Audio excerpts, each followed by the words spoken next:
Alors attendez, François Bayrou a donné un grand entretien hier au Figaro pour appeler à une primaire des démocrates réformistes pour éviter un second tour qui serait une catastrophe entre l'extrême droite et l'extrême gauche. Il veut réunir les gens qui sont contre les extrêmes. Il cherche qui portera le profond renouvellement attendu dans le bloc central, quelque part entre Retailleau, Glucksmann, De Villepin, Hollande. Lui peut-être, on ne sait pas. Alors au-delà du fait que sa tête est complètement éclatée, mais juste petite question François, les gens qui sont contre la complaisance face à la pédocriminalité, ils doivent voter pour qui François? Est-ce que tu as une consigne de vote à nous donner? Parce que pendant la première vague de chaleur, il nous a donné son avis sur la clim. Là, il nous donne son avis sur le danger des extrêmes et comment on devrait organiser la prochaine présidentielle. Mais on peut arrêter de lui demander l'heure à ce gars?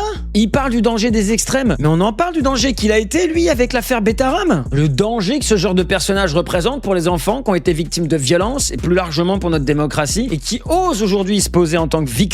Et même pire, en seul porte-voix des enfants qui ont été victimes. Mais faut vraiment avoir honte de rien, hein. Alors, entre Bayrou et l'affaire Betaram, Darmanin et son accusation de VSS, après on nous dit que MeToo brise des carrières, mais ces mecs font juste littéralement la loi dans ce pays. Tu laisses passer quelques mois et c'est bon, tout est oublié. Le mec, on l'invite sur tous les plateaux télé, on veut avoir son avis. Ton voisin aurait fait le 10e de ce qu'il a fait, tu changes de trottoir quand tu le croises. Et c'est pire, parce que ces gars-là, ils en profitent à chaque fois pour écrire un bouquin, donc là, il fait aussi la promo de son bouquin, ce salopard, pour t'expliquer que c'est lui la victime dans l'histoire. D'ailleurs, je vous le dis, hein, vous l'aurez entendu ici en premier, Patrick Bruel, dans 6 mois, il nous sort un bouquin. D'ailleurs, à votre avis, dites-moi dans les commentaires, qu'est-ce que ça pourrait être le titre du bouquin de Patrick Bruel? Ouais, je vous laisse, je vais vomir.